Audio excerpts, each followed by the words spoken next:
بسم اللہ الرحمن الرحیم۔ السلام علیکم محترم ناظرین و سامعین، آپ سن رہے ہیں شناخت، جس کے مصنف ہیں محترم طارق اسماعیل ساگر صاحب اور میں ہوں ڈاکٹر محمد انیب سلیمی۔ تو آئیے بڑھتے ہیں کہانی کی جانب۔ یہ بات بیرم خان کی سمجھ سے بالا تر تھی کہ ان لوگوں نے یہ جانتے ہوئے بھی کہ ملک صاحب کسی غیر ملکی اور پاکستان دشمن ایجنسی کا نمائندہ ہے، ان کے ساتھ تعاون کیوں کیا؟ شاید انہیں اس حقیقت کا علم ہی نہ ہو، شاید انہیں بے خبر رکھ کر استعمال کیا جا رہا ہو۔ انٹیلیجنس ایجنسیوں کو ایسے کئی داؤ پیچ آتے ہیں، خدا جانے انہیں کس حال میں پھنسا رکھا ہے۔ یہی کچھ سوچتے ہوئے وہ خاموشی سے اپنے ہمسفر کے ساتھ نئی منزل کی طرف جا رہا تھا۔ بیرم خان کو اس بات کا اندازہ ہی نہیں تھا کہ اسے برین واشنگ کے جس عمل سے گزارا جا رہا ہے وہ ملک صاحب کے تیار کردہ پلان کے عین مطابق تھا۔ وہ اس پر یہی بات ثابت کرنا چاہتا تھا کہ صرف بیرم خان ہی نہیں، ایسے کئی اور غدار بھی ان کے زرخرید غلام ہیں جو ان کے اشاروں پر بندروں کی طرح ناچ سکتے ہیں، تاکہ اگر کبھی بیرم خان کا دماغ خراب ہونے لگے تو وہ یہ بات ذہن میں ضرور رکھے کہ ملک صاحب اس کا محتاج نہیں، ممکن ہے اسے ملک صاحب کی محتاجی رہی ہو۔ 3 روز تک مختلف ٹھکانوں پر رکنے کے بعد بالآخر وہ شیلد روف تک پہنچ گیا۔ عین آخری لمحات میں اسے ملک صاحب کے ایلچی اور اس کے ہمسفر نے یہ پیغام دیا تھا کہ کسی بھی مصیبت کے وقت وہ ان ٹھکانوں پر پناہ حاصل کر سکتا ہے جو اسے راستے میں دکھائے گئے، لیکن ملک صاحب کی طرف سے یہ وارننگ دی گئی تھی کہ اسے وہاں صرف پناہ مل سکتی ہے، مدد مل سکتی ہے۔ اگر وہ ان لوگوں کو پھنسانے یا اپنے ساتھ مروانے کی کوشش کرے گا تو سوائے ایک ذلت آمیز موت کے اور کچھ ہاتھ نہیں آئے گا۔ شیلد روف نے کھلی باہوں سے اس کا استقبال کیا تھا اور کوئی ایسا تاثر نہیں دیا تھا جس سے بیرم خان کے دل میں کوئی بھی شک پیدا ہو سکے۔ شیلد روف گو کہ ملک صاحب کا پرانا شکار تھا اور کچھ عرصہ پہلے تک وہ بیرم خان کو اس کے کارندے سے زیادہ حیثیت دینے کے لیے تیار نہیں تھا، لیکن سوات اور مالا کنڈ میں بیرم خان نے جس برق رفتاری سے اس کے ایجنڈے کو آگے بڑھایا تھا، اس کے بعد سے شیلد روف پیچھے رہ گیا تھا جبکہ بیرم خان آگے نکل گیا تھا۔ شیلد روف کو اس تلخ حقیقت کا احساس تو شدت سے تھا اور اسے طیش بھی آتا تھا کہ کل کا یہ لونڈا جسے اس نے ملک سے متعارف کروایا تھا اب اس کی جگہ حاصل کر چکا تھا۔ اس نے اپنا احتجاج ریکارڈ پر لانے کی تدبیر تو کی، لیکن ٹھنڈے دل سے حالات کا جائزہ لیا تو اس کے ارمانوں پر اوس پڑ گئی۔ اسے سمجھ آ گئی کہ حالات اب وہ نہیں رہے جو کبھی تھے، اب اس کی حیثیت پہلے جیسی نہیں رہی۔ اس کی وجہ تھی طالبان تحریک۔ طالبان کے نام سے بننے والی تحریک بانس کے درخت کی طرح راتوں رات پروان چڑھ رہی تھی۔ اس تحریک میں وہ تمام گزشتہ مجاہدین جن کا اب کوئی مستقبل نہیں رہا تھا اکٹھے ہو رہے تھے۔ حکومت کی طرف سے پاکستان میں موجود تمام مجاہد تنظیموں کو غیر قانونی اور غیر آئینی قرار دینے کے بعد سے جو بڑے اور مضبوط گروپ تھے انہوں نے تو راتوں رات اپنا لبادہ تبدیل کر لیا۔ جہادی وردیاں اتار کر انہوں نے جلا دیں اور سوشل ویلفیئر رضاکاروں کا لبادہ اوڑھ لیا۔ اپنے جہادی دفاتر کو ان لوگوں نے راتوں رات دینی مدارس اور فلاحی مراکز میں تبدیل کر دیا۔ بڑے بڑے کمانڈر یا تو زیر زمین چلے گئے یا پھر رضاکار بن کر سماجی خدمات انجام دینے لگے۔ پاکستان میں FBI دن دناتی پھرتی تھی اور مقامی ایجنسیوں کی مدد سے دن رات القاعدہ اور دیگر امریکہ مخالف تنظیموں کے ذمہ داروں کو گرفتار کر کے بگرام پہنچایا جا رہا تھا۔ بگرام افغانستان کا ایک عقوبت خانہ تھا جسے بطور خاص امریکیوں نے جہادیوں کے لیے تیار کیا تھا۔ جو لوگ پاکستان سے گرفتار ہوتے انہیں بگرام لایا جاتا، انہیں تفتیش کے انتہائی اذیتناک مراحل سے گزارا جاتا، جس کے بعد ان کو 2 کیٹیگریز میں تقسیم کیا جاتا تھا۔ زیادہ گرفتاروں کو تو گوانتانامو بے بھیج دیا جاتا، باقی یہاں پنجروں میں بند کر کے رکھ لیے جاتے، جن سے جانوروں جیسا سلوک کیا جاتا۔ وہ پھر بھی خود کو خوش قسمت سمجھتے کیونکہ گوانتانامو بے میں جانے والوں کو تو انسان ہی نہیں سمجھا جاتا تھا، ان کا کوئی ریکارڈ بھی نہیں رکھا جاتا تھا اور دنیا کی کوئی عدالت ان کی سنوائی بھی نہیں کر سکتی تھی۔ مجاہدین بیچارے بری طرح قابو آ گئے تھے۔ پاکستانی حکومت انہیں پکڑ کر امریکیوں کے حوالے کر دیتی تھی اور امریکن انہیں بلا تخصیص زندہ درگور کر رہے تھے۔ افغانستان میں موت کا ناچ جاری تھا۔ وہ افغانستان جو ساری دنیا کے مجاہدین کی پناہ گاہ تھا، ان کے لیے یہاں ایک ایک کر کے زندگی کے سارے دروازے بند ہو گئے تھے۔ لے دے کر اب آخری پناہ گاہ پاکستان کے سرحدی قبائلی علاقے فاٹا کی کچھ بستیاں ہی رہ گئی تھیں جہاں امریکن فوج کی رسائی ممکن نہیں تھی اور پاکستانی فوج ابھی یہاں آئی نہیں تھی۔ اس صورتحال کا فائدہ ان مفرور مجاہدین نے اٹھایا اور خود کو افغان طالبان کی طرز پر منظم کر کے اپنی تنظیم TTP یعنی تحریک طالبان پاکستان قائم کر لی۔ TTP کے قائم ہوتے ہی شیلد روف کا زوال شروع ہو گیا۔ اس کے سامنے دو ہی راستے تھے، پہلا یہ کہ وہ اس علاقے میں اپنی اجارہ داری قائم رکھنے کے لیے طالبان سے ٹکرا جاتا، جس کا انجام سوائے تباہی و بربادی کے اور کچھ نہیں ہو سکتا تھا۔ گو کہ اس نے مقامی گھرانوں میں شادی کر کے اپنی اور اپنے ساتھیوں کی رشتہ داریاں تو قائم کر لی تھیں، لیکن اس مرحلے پر اس کے یہ نام نہاد رشتہ دار ہی زیادہ کام نہیں آ سکتے تھے، کیونکہ باقی تمام قبائلیوں کی ہمدردیاں غیر ملکی شیلد روف کے بجائے طالبان کے ساتھ تھیں۔ دوسرا راستہ یہ تھا کہ وہ ان کی اطاعت قبول کر کے اپنے گروپ کے ساتھ یہاں بیٹھا رہے۔ شیلد روف نے دوسرے راستے کا انتخاب کیا اور طالبان سے رشتہ اخوت میں بند کیا۔ انہوں نے بھی اس مہمان مجاہد کو قبول کر لیا، گو کہ وہ اب بھی یہاں بڑی شاندار اور پرتعیش زندگی اپنی دونوں بیویوں کے ساتھ بسر کر رہا تھا، لیکن پہلے جیسا روب و دبدبا باقی نہیں رہا تھا، کیونکہ اب یہاں مقامی مجاہدین نے اپنی پوزیشن خاصی مضبوط کر لی تھی۔ القاعدہ کے عرب مجاہدین ان سے آن ملے تھے۔ انہیں دنیا میں سوائے اس خطرناک اور پرپیچ پہاڑی بھول بھلائیوں کے اور کہیں کوئی محفوظ پناہ گاہ میسر نہیں تھی۔ دنیا کے ہر قابل ذکر ایئرپورٹ پر FBI شکاری کتوں کی طرح ان کو سونگتی پھر رہی تھی، اور ہر گرفتار ہونے والے دہشت گرد کی پہلی منزل تھی گوانتانامو بے۔ شیلد روف سے جب ملک صاحب نے رابطہ کیا تو اس کے لیے جیسے اندھے کے ہاتھ بٹیرا لگ گیا۔ ملک نے اسے صاف صاف کہہ دیا تھا کہ یہ ساری پروفیشنل ڈیل ہے، انہیں پاکستانی فوج کے خلاف لڑائی کا پازیٹیو رزلٹ چاہیے۔ شیلد روف کا گروپ پاکستانی پیراملٹری فورسز پر حملوں کی شہرت رکھتا تھا۔ اس نے ان حملوں کا جواز پیدا کرنے اور سیدھے سادھے قبائلی عوام کو ورگلانے کے لیے مقامی علماء اور ایک مفتی صاحب سے یہ فتویٰ بھی لے لیا تھا کہ پاکستانی حکومت نے چونکہ امریکا کی مدد کی ہے، اس لیے حکومت مسلمانوں کی نہیں بلکہ یہ مرتد ہیں جن کا قتل واجب ہے، اور پاکستانی فوج پر حملے جائز اور عین اسلام کے مطابق ہیں۔ کیونکہ ملک بھر کے جید علماء کرام نے بلا تخصیص مسلک ان حملوں کو حرام اور ناجائز قرار دیا تھا، اور خود افغان طالبان کے سربراہ ملا عمر نے بھی اپنے طالبان کو سختی سے پاکستانی فوج پر حملوں کی مخالفت کی تھی، لیکن ان کی آواز اس لیے زیادہ مؤثر ثابت نہ ہوئی کہ وہ خود زیر زمین چلے گئے تھے، اور انہوں نے وقتی مصلحت کے تحت ساری دنیا سے رابطہ منقطع کر لیا تھا۔ صرف چند مخصوص کمانڈروں کو ہی ان تک رسائی حاصل تھی۔ شیلد روف اور اس جیسے دیگر مجاہدین کے ذریعے جیسے جیسے پاکستان میں غیر ملکی ایجنسیوں کی مداخلت بڑھتی گئی، اسی طرح پاکستانی مسلح افواج پر بھی حملوں میں شدت آ گئی تھی۔ پاکستان دشمن ایجنسیوں نے دہشت گردی کے خلاف جاری اس جنگ کو، جس کا مرکز افغانستان تھا، گھسیٹ کر پاکستان میں پہنچا دیا، اور جلد ہی امریکنز کو یقین ہو گیا کہ جب تک وہ پاکستانی سرحدی علاقوں میں موجود ان پناہ گزینوں کے ٹھکانے تباہ نہیں کریں گے، افغانستان میں جاری جنگ نہیں جیت سکتے۔ ماضی میں روس اس کی بہترین مثال تھا۔ امریکہ نے پاکستان کو مرکز بنا کر افغانستان میں روسیوں کے خلاف جہاد کروایا تھا، اور اب امریکن خود اس جال میں پھنسے ہوئے تھے، اور ان کے لیے براہ راست پاکستان پر حملوں کا تصور ہی محال تھا۔ اس صورت میں تو پاکستان اس جنگ کا باقاعدہ حصہ بن جاتا، اور وہ بھی امریکہ کے خلاف۔ ایک دو مرتبہ امریکنوں نے وزیرستان کے سرحدی علاقوں میں ہاٹ پرسوٹ یعنی گرم تعاقب کیا تو پاکستان کا احتجاج امریکہ کے لیے ناقابل برداشت ہو گیا، جس کے بعد سے امریکنوں نے یہاں الٹے ہاتھ سے کان پکڑنے کی حکمت عملی اپنائی، اور دیگر پاکستان دشمن ایجنسیوں کی طرح وہ بھی سرگرم عمل ہو گئے۔ انہوں نے یہاں اپنے سورس بنائے، جن کی نشاندہی پر ڈرون حملوں کا سلسلہ شروع ہو گیا، جس پر پاکستانی عوام میں غم و غصے کی لہر دوڑی، اور غیر ملکی ایجنسیوں کے پروردہ ایجنٹس جو میڈیا، سیاسی جماعتوں، NGOs اور دیگر مختلف روپ میں سرگرم عمل تھے، ڈرون حملوں کے بہانے پاکستانی سالمیت پر حملہ آور ہو گئے۔ ڈرون حملوں کے حوالے سے پاکستانی میڈیا نے زمین آسمان ایک کر دیا۔ مرے پر سود درے کہ حکومت نے اس میڈیائی دہشت گردی کا مقابلہ کرنے کے لیے انتہائی بھونڈا طریقہ اپنایا، اور تمام ایجنسیوں میں پریس کا داخلہ ہی بند کر دیا، جس کا غیر ملکی ایجنسیوں نے خوب فائدہ اٹھایا۔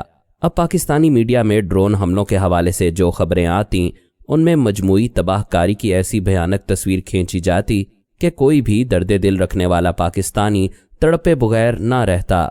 اس صورتحال کو بھی غیر ملکی ایجنسیوں نے اپنے حق میں استعمال کیا اور پاکستانی عوام کے غصے کا استعمال طالبان کے حق میں استعمال ہونے لگا۔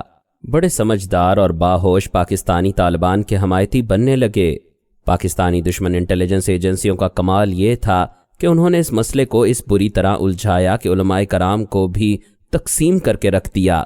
ایک تیر سے کئی شکار کیے۔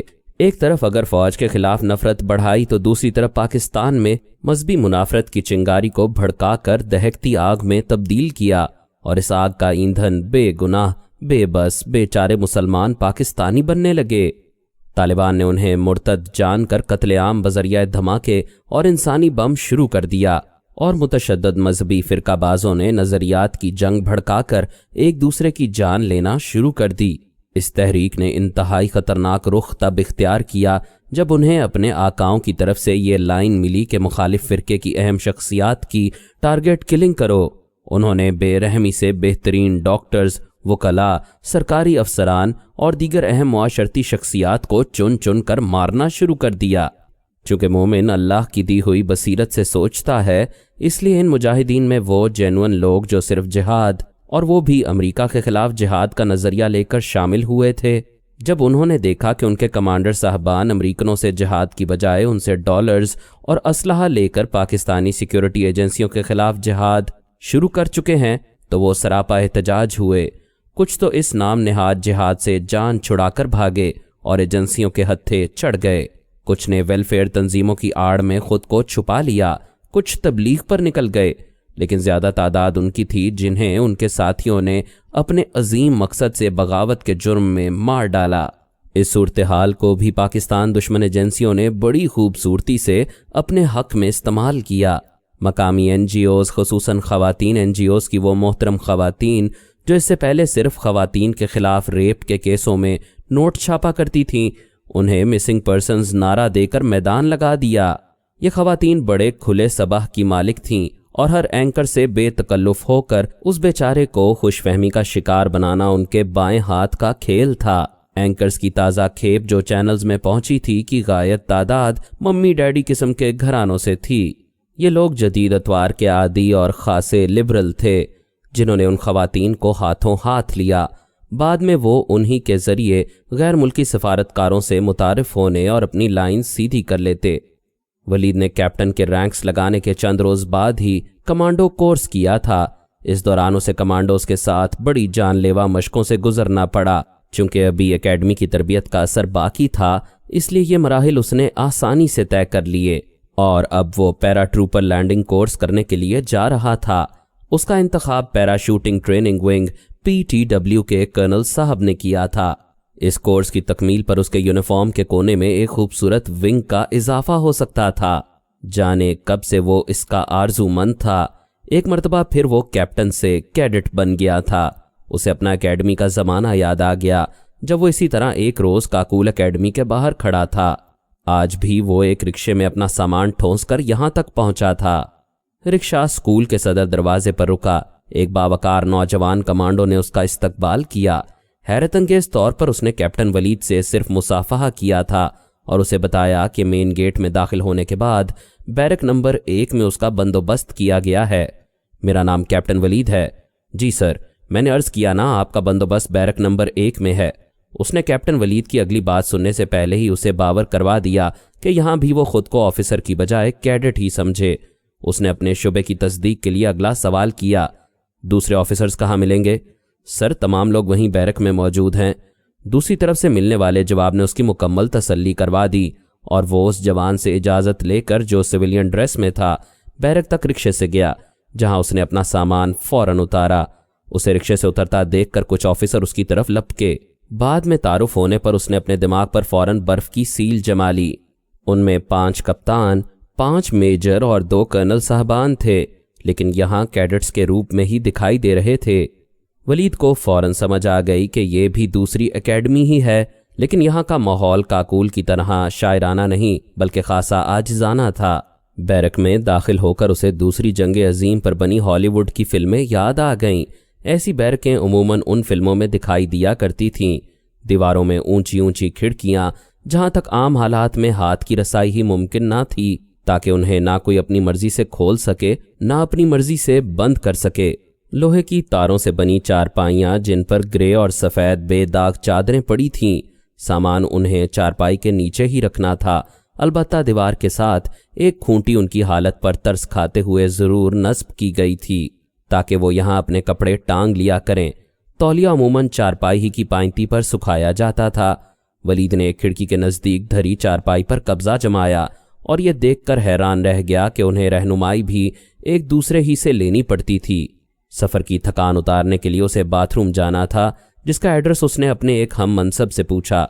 سر، یہ سامنے والی گراؤنڈ کو کراس کرنے کے بعد رائٹ ٹرن کریں گے، سامنے آپ کو جو کچھ بھی دکھائی دے وہ واش روم ہی ہے، کیپٹن طاہر نے مسکراتے ہوئے کہا۔ کیپٹن ولید نے اپنا تولیہ، شلوار قمیض، صابن سنبھالا اور چپل پہن کر اس طرف چل دیا۔ گراؤنڈ ختم ہونے کا نام ہی نہیں لے رہی تھی۔ خدا خدا کر کے وہ دوسرے کنارے تک پہنچا تو سامنے کا منظر دیکھ کر بے ساختہ ہنس دیا۔ اس کی نظروں کے سامنے اپنے اسکول کے زمانے جیسے سیمنٹ اور اینٹوں کے بنے 3 کمرے دکھائی دے رہے تھے۔ تینوں کے باہر پہلے سے آنے والوں کی قطار لگی تھی۔ قریباً 15 منٹ کے بعد اس کی باری بھی آ گئی۔ اندر کا منظر تو اس سے بھی زیادہ شاندار تھا۔ سیمنٹ کی دیواروں کے نیچے ایک قدرے پختہ فرش پر پلاسٹک کی ایک پیڑھی، ایک کونے میں پلاسٹک کا ٹب اور ڈبہ رکھا ہوا تھا، جبکہ قدرے اونچائی پر ایک کھلے منہ والا نلکا اس کا منہ چڑھا رہا تھا۔ مزید وقت ضائع کرنے کے بجائے اس نے فوراً کپڑوں سے نجات حاصل کی اور نلکا کھول کر پیڑھی پر بیٹھ گیا، جس سے پانی اپنی مرضی سے باہر آ رہا تھا۔ غسل خانے میں داخل ہونے سے پہلے باہر موجود افسران نے اسے بریفنگ دی تھی کہ اندر جا کر حیران ہونے میں بھی 1 منٹ ضائع کیا تو اس کا خمیازہ بھگتنا پڑے گا، کیونکہ یہاں پانی آنے جانے کے کوئی اوقات مقرر نہیں۔ جیسے تیسے ولید نے اپنا جسم گیلا کیا اور جلدی جلدی صابن ملنے لگا۔ زیادہ تیزی دکھانے سے صابن اس کی آنکھوں میں اتر آیا تھا۔ اب وہ مسلسل نلکے کے نیچے سر دیے پانی کا منتظر تھا، جو پہلے آہستہ آہستہ آ رہا تھا، پھر اچانک غائب ہو گیا۔ خدا جانے اس کے دل سے نکلی آہ آسمان سے ٹکرائی تو قدرت کو اس پر رحم آ گیا۔ اچانک زوردار شوں شوں کی آواز بلند ہوئی اور اچانک تیز رفتار پانی اس پر گرنے لگا۔ لیکن یہ کیا؟ ابھی بمشکل اس نے اپنا سر، منہ اور آنکھیں صاف کی تھیں کہ اچانک پانی بند ہو گیا۔ حیرت انگیز طور پر غصہ کرنے کے بجائے اس نے صبر شکر سے جسم پر لگا باقی صابن تولیے سے صاف کیا اور مسکراتا ہوا باہر آ گیا، جہاں ابھی 4-5 افسران اپنی باری کے منتظر کھڑے تھے۔ باہر آتے ہی اس نے ہاتھ کے اشارے سے انہیں بتا دیا کہ پانی چلا گیا، لیکن وہ مسکراتے ہوئے اسے دیکھتے رہے۔ نواں لگنا ہے سونیا، ایک میجر صاحب نے خالص لاہوری لہجے میں تبصرہ کیا۔ میں نے غلط کہا سر؟ اس نے سوالیہ انداز میں میجر صاحب کی طرف دیکھا۔ جی سر، یہ پانی بھی مزاج یار کی طرح آتا جاتا رہتا ہے، عین ممکن ہے اگلے 5 منٹ میں دوبارہ آ جائے۔ اب تک کا تجربہ یہی بتاتا ہے، اسی لیے تو کہتے ہیں کہ اللہ صبر کرنے والوں کے ساتھ ہے، جواب ملا۔ ٹھیک ہے سر۔ اس نے بے بسی سے سر ہلایا اور بیرک کی طرف واپس چل دیا۔ ولید کے لیے اب کچھ بھی حیران کن یا پریشان کن نہیں تھا۔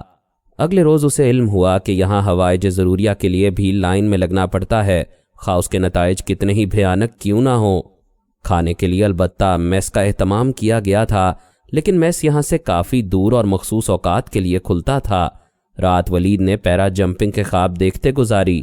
الصبح اذان کی آواز پر وہ اٹھا اور تھوڑی دیر بعد نماز اور دیگر ضروریات سے فراغت کے بعد اپنے ساتھیوں کے ساتھ پریڈ گراؤنڈ تک پہنچ گیا، جہاں تمام افسران کو فال ان کرنے کے بعد انہیں نمبر الاٹ کیے جا رہے تھے۔ ان نمبروں میں رینکس کا خیال رکھا جاتا تھا، پہلے کرنل صاحبان، پھر میجرز اور آخر میں کپتان کا نمبر آنا تھا۔ انہیں نام کی بجائے نمبروں سے پکارا جاتا تھا۔ یہ نمبر شاید افسروں کی شناخت کے لیے ہوتے تھے، لیکن سٹاف کے سامنے سب برابر تھے۔ وہ کرنل صاحب سے وہ سلوک کرتے جو کیپٹن صاحب سے۔ نمبر الاٹ ہونے کے بعد انہیں داخلے کے امتحان سے گزرنا پڑا۔ یہ بڑا ہی جان لیوا اور سخت جسمانی مشقت کا امتحان تھا، جس میں ان کے جسم میں موجود لچک کا جائزہ لیا جاتا۔ ان کی قوت برداشت چیک کرنے کے لیے مختلف جگہ الٹا سیدھا لٹکایا جاتا۔ کبھی تیزی سے پاؤں اور ہاتھوں کے بل کسی بلی پر چڑھنے کا حکم ملتا، پھر اچانک زمین پر لیٹ کر اپنی ٹھوڑی کو پاؤں سے لگانے کے لیے کہا جاتا۔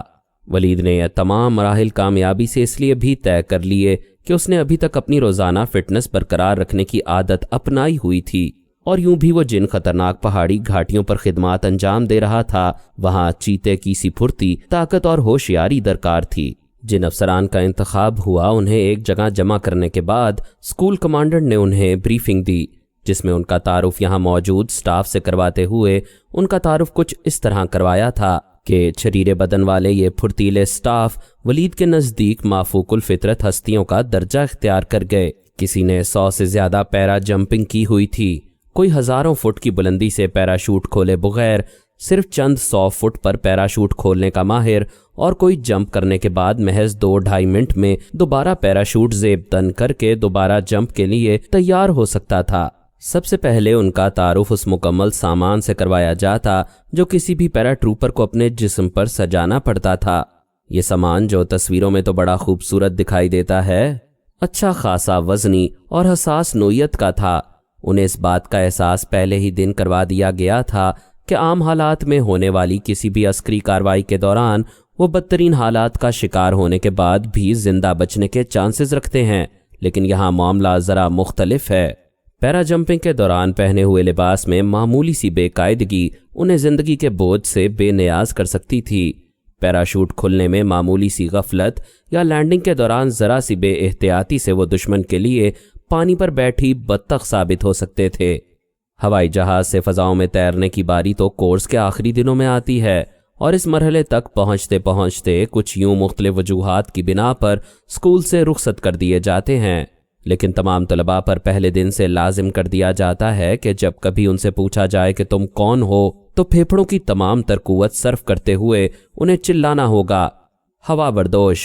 ابتدائی دنوں کی چلچلاتی دھوپ میں مختلف مشقیں کرتے ہوئے جب پیاس کے مارے زبان سوکھ جاتی تھی اور یہ نعرہ لگا لگا کر حلق بیٹھ جاتا تھا تو انہیں یوں محسوس ہوتا تھا کہ یہ نعرہ دن میں تارے نظر آنے والے محاورے کے مصداق ہے۔ اسکول میں جو شدید قوت و حوصلہ طلب مشقیں کرائی جاتی ہیں اور جس انداز میں جوئے شیر سے بھی گراں تر پی ٹی کرائی جاتی ہے، اس کے بعد طلباء بظاہر تو زمین ہی پر دکھائی دیتے ہیں لیکن حقیقتاً دور کہیں فضاؤں میں گم ہوتے ہیں۔ پہلا تعارف ہارنس سے ہوتا ہے۔ زین نما یہ ساز و سامان نائلن اور سوت کے انتہائی مضبوط دھاگوں سے تیار کیا جاتا ہے۔ ابتدائی دنوں ہی سے اسے طلباء پر کس دیا جاتا ہے تاکہ وہ اس کے عادی ہو جائیں۔ جہاز سے چھلانگ لگانے پر جمپر اسی ہارنس کی مدد سے پیراشوٹ سے منسلک رہتا ہے۔ اس کے سٹریپس یا پٹیاں بازوؤں اور ٹانگوں کے اوپر، نیچے اور درمیان سے گزرتی ہوئی سینے پر آ کر ملتی ہیں اور خالص فولاد کے بنے ہوئے ایک تالے میں پھنسا دی جاتی ہیں جسے آسانی سے کھولا اور بند کیا جا سکتا ہے۔ اس کو پہن لینے کے بعد کوئی شخص اپنی عام انسانی چال برقرار نہیں رکھ سکتا کہ کچھ پٹیاں گردن نیچے کی طرف کھینچتی ہیں تو کچھ اور انسان کو اپنی ٹانگیں ہوا میں اٹھا لینے پر آمادہ کرتی رہتی ہیں۔ کمر پر لدا پیراشوٹ آپ کو جھکائے رکھتا ہے، جبکہ پیٹ پر بندھا ایمرجنسی پیراشوٹ آپ کو سیدھا کھڑا رہنے کا مشورہ دیتا ہے۔ ہارنس کے ساتھ سینے پر دائیں اور بائیں جانب لگی 2 پٹیاں ہیں جنہیں بڑی آہستگی اور ملائمت سے کھینچ کر درست کیا جاتا ہے۔ آہستگی سے اس لیے کہ دونوں پٹیوں کو برابر رکھنا ہوتا ہے، اور ملائمت سے اس لیے کہ یہ پٹیاں اگر ضرورت سے زیادہ کھینچ دی جائیں تو انسان کی گردن نیچے کی جانب جھک آتی ہے، اور پھر جب تک تمام پٹیاں کھولی نہ جائیں گردن اپنے مقام پر واپس نہیں جا سکتی۔ دوسری وجہ پیٹ پر ابھرا ایمرجنسی پیراشوٹ ہے، جو نہ صرف یہ کہ چلتے ہوئے باقاعدہ اپنے وجود کا احساس دلاتا رہتا ہے، بلکہ اگر ٹھیک طرح فٹ نہ کیا گیا ہو تو اٹھتے بیٹھتے پورے جسم کے لیے درد کا سامان پیدا کر دیتا ہے، اور اس حالت میں گرفتار شخص اپنے چہرے پر شدید درد کی کیفیت لیے اسے ہاتھ سے سہارا دیے رکھتا ہے۔ وہ لوگ کہ جن سے خود اپنا جسم سنبھالے نہیں سنبھلتا اس مشقت کو برداشت نہیں کر پاتے، اس لیے یہاں اپنا وزن کم رکھنا ہی آپ کے لیے بڑا انعام ہے۔ میک ڈور جہاز کے اس دروازے کا نام ہے جہاں سے چھلانگ لگائی جاتی ہے، بس فرق یہ ہے کہ جہاز میں دروازے بند رہتے ہیں اور صرف ضرورت کے وقت کھلتے ہیں، لیکن یہ دروازہ ہر وقت کھلا رہتا ہے اور طلباء کو بار بار اس میں چھلانگ لگانے کی مشق کرائی جاتی ہے۔ دوسرے معنوں کا مظہر وہ حلیہ اور وہ انداز ہے جس میں جمپر اس دروازے سے گزرتے ہیں۔ اس کے بعد انہیں PLF سے متعارف کروایا گیا۔ یہ پیرا لینڈنگ فال کا مخفف تھا فضاؤں کو عبور کر کے جب کوئی جمپر زمین کے قریب پہنچتا ہے تو پکے آم کی طرح دھپ سے زمین پر نہیں آ رہتا، بلکہ ایک خاص انداز میں زمین پر گرتا ہے۔ اس خاص انداز ہی کو PLF کہتے ہیں۔ اسی فال کا اعجاز ہے کہ جمپر زمین پر آنے کے چند لمحوں بعد ہی لوٹ پوٹ کر پھر اٹھ کھڑا ہوتا ہے، پیراشوٹ لپیٹ کر ایک تھیلے میں ڈالتا ہے اور اپنی راہ لیتا ہے۔ اگر فال کا صحیح طریقہ نہ اپنایا جائے تو وہ رفتار جس سے پیراشوٹ زمین کی طرف آتا ہے جسم کے پرخچے اڑا سکتی ہے۔ اگر ہوا شدت سے چل رہی ہو تو اچھے بھلے تجربہ کار لوگ بھی چکرائے چکرائے سے زمین پر نازل ہوتے ہیں اور PLF کے تمام بھولے ہوئے سبق خود بخود یاد آ جاتے تھے۔ اس کے بعد انہیں یہاں استعمال ہونے والی زبان سے متعارف کروایا گیا۔ پہلا لفظ get 10 تھا۔ اس کا اردو ترجمہ تو 10 لو ہی ہے، لیکن عملاً جب یہ الفاظ کسی سٹاف کی زبان سے ادا ہوتے تو اس کا مطلب یہ حکم ہے کہ 10 بیٹھکیں یا 10 ڈنٹر نکالو۔ لفظ یا ذرا تشریح طلب ہے۔ جب کسی سٹاف کی طرف سے یہ پکار سنائی دے تو اس کا مطلب یہ نہیں کہ سٹاف طلباء سے ان کی منشا دریافت کر رہا ہے کہ وہ ڈنٹر نکالیں گے یا بیٹھک۔ عام حالات میں get 10 کا مطلب 10 ڈنٹر نکالنا ہے، اور اگر ہارنس پہنا ہوا ہو تو 10 بار اٹھ بیٹھ کرنا ہے، کیونکہ ہارنس پہن کر ڈنٹر پوزیشن اختیار ہی نہیں کی جا سکتی۔ یہ بیٹھکیں انگریزی میں لگانی ہوتی ہیں اور اسکول میں انہیں نی بینڈر کے نام سے پکارا جاتا ہے۔ انگریزی بیٹھکیں اپنی دیسی بیٹھکوں سے اسی لحاظ سے مختلف ہوتی ہیں کہ دیسی بیٹھکوں میں تو بازوؤں کو سمیٹ کر اٹھنے بیٹھنے میں ان سے مدد لی جاتی ہے، لیکن انگریزی بیٹھکوں میں بازو پھیلا کر سینے پر رکھ لیے جاتے ہیں اور اسی حالت میں بیٹھ کر اٹھنا ہوتا ہے، جو خاصا تکلیف دہ عمل ہے۔ get 10 کا یہ حکم صرف سٹافوں ہی کی طرف سے نہیں ملتا، بلکہ اسکول والوں نے جگہ جگہ سفید رنگ کے بورڈ لگا رکھے تھے جن پر سرخ رنگ میں لکھا ہوا ہے۔ get 10 طلباء کو ہدایت تھی کہ ایسے کسی بھی بورڈ پر نظر پڑتے ہی وہ فوراً زمیں بوس ہو جائیں اور 10 ڈنٹر نکالیں۔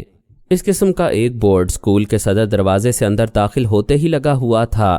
اسکول میں داخل ہوتے ہی طلباء کا پالا اس بورڈ سے پڑ جاتا اور وہ ہوا بردوش کا نعرہ لگاتے ہوئے زمیں بردوش ہو جاتے ہیں اور بلند آواز میں چیخو پکار شروع کر دیتے ہیں، 1 2 3 4۔ عام شہری دیر تک صدر دروازے پر رک کر ان فوجی طلباء کے اپنے تعلیمی ادارے میں داخلے کا پرجوش منظر دیکھتے رہتے ہیں، پھر مسکراتے ہوئے آگے بڑھ جاتے ہیں۔ ٹریننگ ایریا کی دونوں جانب آسائشی علاقے واقع تھے۔ ریسٹ ایریا کے نام سے پکارے جانے والے ان علاقوں کی حیثیت بحر ظلمات میں پرسکون جزیروں کی سی تھی، لیکن یہاں آرام کے جو مناظر دیکھنے میں آتے ہیں ان کے مد نظر آسائشی علاقے ہی ٹھیک ترجمہ ہے کہ یہاں آرام کے ساتھ ساتھ موسیقی بھی ہوتی تھی اور اس کی دھنوں پر ناچتے گاتے طلباء بھی۔ وہ 1 گھنٹہ جو سٹاف کے زیر سایہ PLF بناتے گزرتا یا معلق ہارنس پر لٹکتے لٹکتے خدا خدا کر کے گزارا جاتا، طلباء کو ادموا کر دیتا۔ جب بازوؤں میں جان نہیں رہتی اور ٹانگیں جسم کا بوجھ سہارنے سے انکار کر دیتی، آنکھیں مندنے لگتیں تو حوالدار میجر کی خوش کن سیٹی سنائی دیتی، تمام کام ادھورا چھوڑ دیا جاتا اور دوسری سیٹی بجتے ہی یوں لگتا جیسے طلباء میں ایک نئی روح پھونک دی گئی ہو۔ ہر کوئی پوری قوت سے آسائشی علاقوں کی جائے پناہ کی طرف دوڑتا کہ جہاں کھڑے ہونے کا کوئی انداز مقرر ہے، نہ بیٹھنے کی کوئی ترتیب، کسی کو لیٹنے پر کوئی اعتراض ہے نہ سونے پر، کسی کی افسری اس کے آڑے نہیں آتی، کوئی سٹیل ہیلمٹ کو سر کے نیچے رکھ کر زمین پر لیٹ جاتا، کوئی دیوار سے ٹیک لگا کر آنکھیں موند لیتا، کوئی زمین پر لیٹ کر ٹانگیں بینچ پر رکھ چھوڑتا کہ شاید خون کی گردش ٹانگوں سے کم ہو کر سر کی طرف بڑھ جائے تو تھکن کم ہو۔ بہت سے لوگ پانی کے مٹکوں پر جھپٹتے جن کے دائیں بائیں نمک کی ڈلیاں رکھی ہوتیں۔ مختلف مشقوں میں طلباء کا بالٹیوں پسینہ بہہ جاتا ہے جو جسم کے نمکیات اپنے ساتھ ہی لے جاتا ہے، اس کمی کو پورا کرنے کا یہ اہتمام ہے۔ طلباء مگوں میں پانی نکالتے ہیں، نمک کی ڈلیاں ان میں گھولتے ہیں اور گٹاگٹ مگ خالی کر کسی اور کے ہاتھ میں تھما دیتے ہیں۔ آسائشی علاقے کے کونے میں کینٹین بھی تھی جو صرف طلباء کے آنے پر کھلتی اور ان کے جانے پر بند کر دی جاتی۔ یہاں ٹھنڈے مشروبات میسر تھے، ایک گرم مشروب چائے ضرور مل جاتا۔ جو ہی طلباء تھکے ہارے یہاں پہنچتے، پس منظر سے موسیقی کی دھنیں بکھرنا شروع ہو جاتیں۔